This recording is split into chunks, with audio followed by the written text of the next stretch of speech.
Hello friends, स्वागत है आप सभी का एएनएस डिजिटल गुरु चैनल पर। तो आज हम लोग आधुनिक इतिहास में यानी आधुनिक भारत के इतिहास में टॉपिक पढ़ेंगे भारत में ब्रिटिश शासकों की आर्थिक नीति एवं उनके प्रभाव के बारे में। ठीक है, तो चलिए स्टार्ट करते हैं। भारतीय अर्थव्यवस्था पर ब्रिटिश प्रभाव मुगल शासक औरंगजेब की मृत्यु के बाद सहज ही परिलक्षित होने लगा। यानी भारतीय अर्थव्यवस्था पर ब्रिटिश ईस्ट इंडिया कंपनी थी, उन्होंने औरंगजेब की मृत्यु के बाद उनका जो शासन था वो परिलक्षित होने लगा, यानी फैलने लगा। क्योंकि औरंगजेब की मृत्यु के बाद कोई ऐसा शासक नहीं था भारत में जो कि जिसकी सेना बड़ी हो या फिर जिसका साम्राज्य बड़ा हो। ठीक है, मुगल शासकों द्वारा तत्कालीन यूरोपियों को दी गई उदारतापूर्वक रियायतों ने स्वदेशी व्यापारियों के हितों को नुकसान पहुंचाया। यानी जो मुगल शासक थे उनके द्वारा यूरोपीय व्यापारियों को जो रियायतें दी गई थी, यानी जो छूट दी गई थी, वो स्वदेशी व्यापारियों के हितों को नुकसान पहुंचा रही थी। यानी स्वदेशी व्यापारी जो थे उनके व्यापार को बहुत वो नुकसान पहुंचा रहे थे।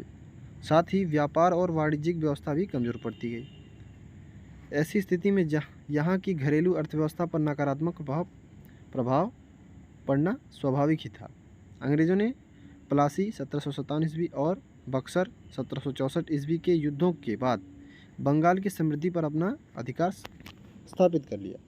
यानी इन दोनों युद्धों के बाद भारत में अंग्रेज़ों ने एक तरह से अपना अधिकार स्थापित कर लिया था। ठीक है, फलतः भारतीय अर्थव्यवस्था पर अधिशेष तथा आत्मनिर्भरतामूलक अर्थव्यवस्था से औपनिवेशिक अर्थव्यवस्था में परिवर्तित हो गई। ठीक है, प्लासी के युद्ध के बाद बंगाल के अंतर्देशीय व्यापार में अंग्रेज़ों की भागीदारी बढ़ गई।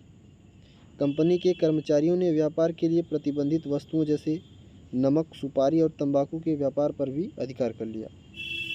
बंगाल विजय से पूर्व अंग्रेजी सरकार ने अपने कपड़ा उद्योग के संरक्षण के लिए विविध प्रयास किए।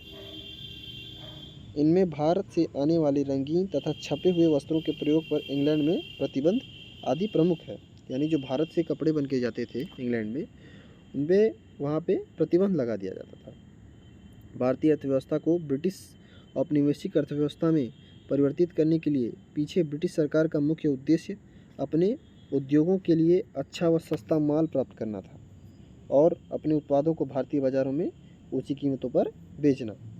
यानी जो कपड़े इंग्लैंड से बन के आते थे बड़ी बड़ी मिलों से, उन्हें वो भारतीय बाज़ारों में ऊंची कीमतों पर बेचना चाहते थे इसके ज़रिए। ठीक है, तो आगे हम लोग देखते हैं भारत में ब्रिटिश उपनिवेशवाद के विभिन्न चरण, different stages of British colonisation in India. तो उपनिवेशवाद एक ऐसी संरचना होती है जिसके माध्यम से किसी भी देश का आर्थिक शोषण तथा उत्पीड़न होती है।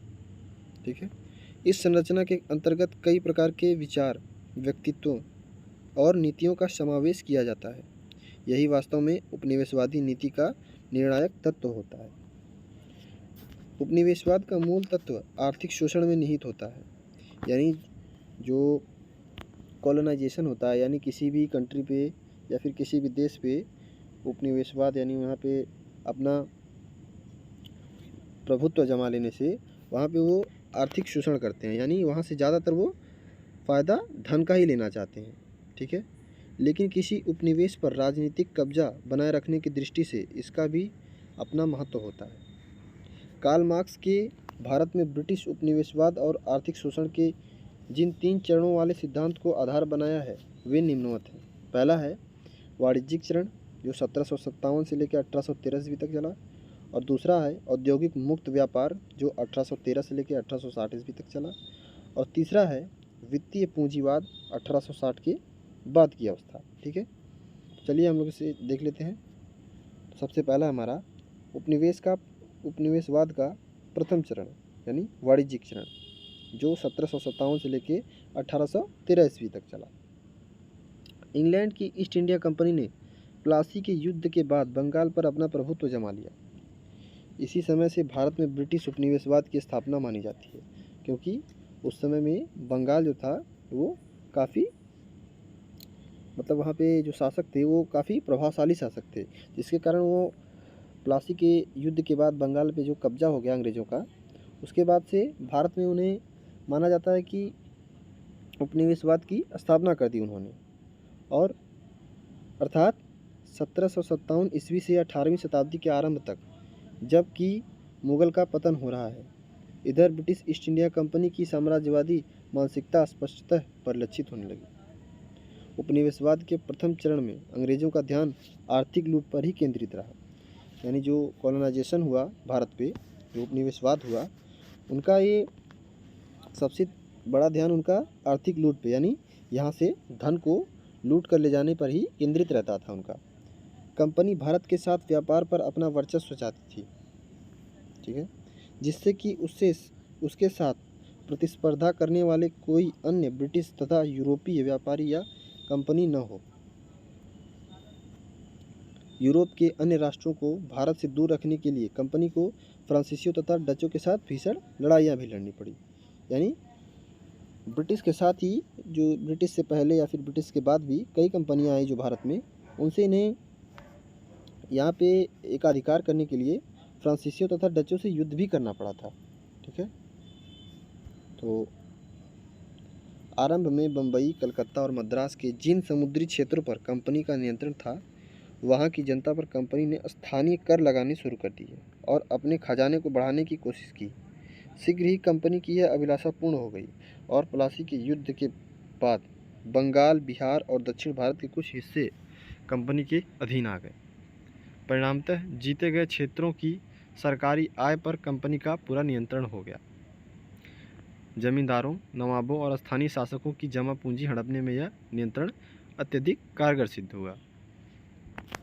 यानी जिन जिन क्षेत्रों पे इनका कब्जा हो जाता था, वहाँ के जमींदारों से, नवाबों से और अन्य स्थानीय शासकों की उनकी पूंजी हड़पने में ये जो जीते गए क्षेत्र थे, ये अत्यधिक कारगर सिद्ध होते थे। दूसरा है हमारा उपनिवेशवाद का द्वितीय चरण, यानी औद्योगिक मुक्त व्यापार, 1813 से लेकर 1860 ईस्वी तक चला। सन 1813 से भारत के व्यापार से कंपनी का एकाधिकार समाप्त हो गया और यहीं से औद्योगिक पूंजीवाद द्वारा भारत के शोषण का नया रूप सामने आया। यही कारण है कि भारत के साम्राज्यवादी शोषण के इतिहास में 1813 ईस्वी के वर्ष को महत्वपूर्ण माना जाता है। ब्रिटेन में औद्योगिक क्रांति के पश्चात कई समस्याएं उठ खड़ी हुई। इनमें सबसे प्रमुख समस्या थी कारखानों में बने माल के लिए बाजार खोजने की। सस्ती लागत पर तैयार ब्रिटेन के कपड़ों को भारतीय बाजारों में भेजा जाने लगा। ये कपड़े मिल में तैयार होते थे, इसलिए हाथ से बने भारतीय कपड़ों से सस्ते होते थे। परिणाम स्वरूप अंग्रेजी कपड़ों की सस्ती कीमतों के आगे भारतीय कपड़े टिक नहीं सके, फलतः भारतीय वस्त्र उद्योग को जबरदस्त धक्का पहुंचा, क्योंकि ब्रिटिश में औद्योगिक क्रांति के कारण वहाँ पे बड़े बड़े उद्योग लगने लगे, जिसके कारण वहाँ पे जो कपड़े थे वो मशीनों से तैयार किए जाने लगे और भारत में जो कपड़े थे वो हाथ से बने हुए कपड़े थे। यानी जो हाथ से कपड़े बनाए जाते हैं उनमें समय भी ज़्यादा लगता है, जिसके कारण उनकी कीमतें ज़्यादा होती थी और मशीन से बनाए गए कपड़ों की कीमतें कम होती थी। इसी कारण से भारत में अंग्रेजी कपड़ों की जो खपत थी वो ज़्यादा हो गई और भारतीय कपड़ों का जो उद्योग था, वस्त्र उद्योग, उन्हें बहुत घाटा पहुंचा, ठीक है। ब्रिटेन को आवश्यकता अनुसार कच्चा माल उपलब्ध करवाने की दृष्टि से उपनिवेशवाद की इस व्यवस्था का अपना अलग ही महत्व था। इसका लक्ष्य भारत को ब्रिटेन के एक अधीनस्थ बाजार के रूप में विकसित करना था, जिससे इसका आसानी से शोषण किया जा सके। भारत को औद्योगिक पूंजीवाद यानी इंडस्ट्रियल कैपिटलिज्म है के अनुकूल बनाने के लिए स्थानीय शिल्प उद्योगों को नष्ट कर एक कृषि प्रधान देश के रूप में परिवर्तन करना अंग्रेज़ों की एक सोची समझी कार्यनीति का हिस्सा था। यानी अंग्रेज यहाँ से औद्योगिक पूंजीवाद यानी इंडस्ट्रियल कैपिटलिज्म को ख़त्म करके यहाँ पे वो भारत को कृषि प्रधान देश बनाने के एक सोची समझी कार्यनीति के अनुसार चल रहे थे, ठीक है।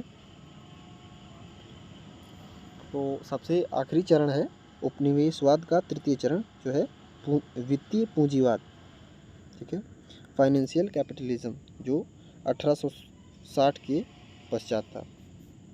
औद्योगिक विकास एवं औपनिवेशिक बाजारों के शोषण के परिणाम स्वरूप ब्रिटेन में बड़ी पूंजी जमा हो गई।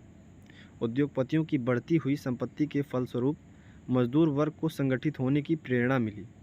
इंग्लैंड में और अधिक औद्योगिकरण का अर्थ था मजदूरों की सौदेबाजी में वृद्धि होना तथा पूंजीपतियों के मुनाफे पर विपरीत असर पड़ना, क्योंकि यह वही समय था जब मार्क्स एवं एंजिल्स का द कम्युनिस्ट मैनिफेस्टो अंग्रेजी भाषा में प्रकाशित हो चुका था।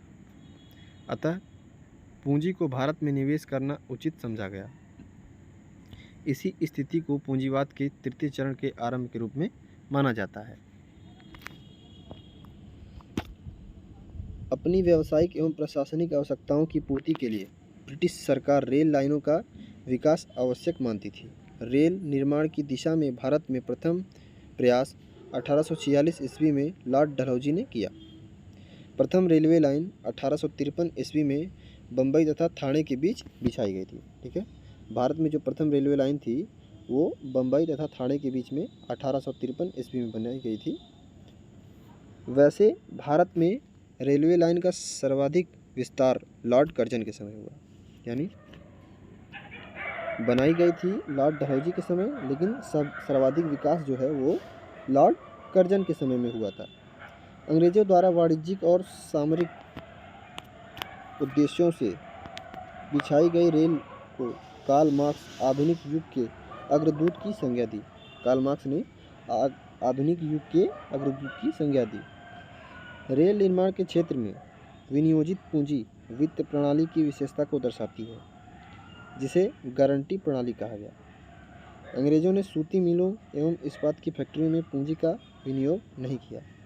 वे अपने देश के उद्योगों के साथ प्रतियोगिता में नहीं आना चाहते थे। रेल निर्माण के बाद जिनके विकास से सर्वाधिक पूंजी लगी थी वे चाय, कॉफ़ी, रबर, नील आदि के बागान थे। भारत के विशाल बाजार पर कब्जा करने के लिए भारत में ही उद्योगों की स्थापना के महत्व से उद्योगपति परिचित थे। ऋण की राशि 1857 ईस्वी में जहां 7 करोड़ पाउंड थी, वही 1939 ईस्वी में बढ़कर 88 करोड़ 42 लाख पाउंड हो गई। इस पर ब्याज तथा लाभांश भी भारत को ही देना पड़ा। ठीक है, तो मिलते हैं फ्रेंड्स अगली वीडियो में और इसके MCQ क्वेश्चंस के साथ। अगर वीडियो अच्छा लगा तो वीडियो को लाइक करें एंड चैनल को अभी तक सब्सक्राइब नहीं किया तो सब्सक्राइब कर लें। Thank you.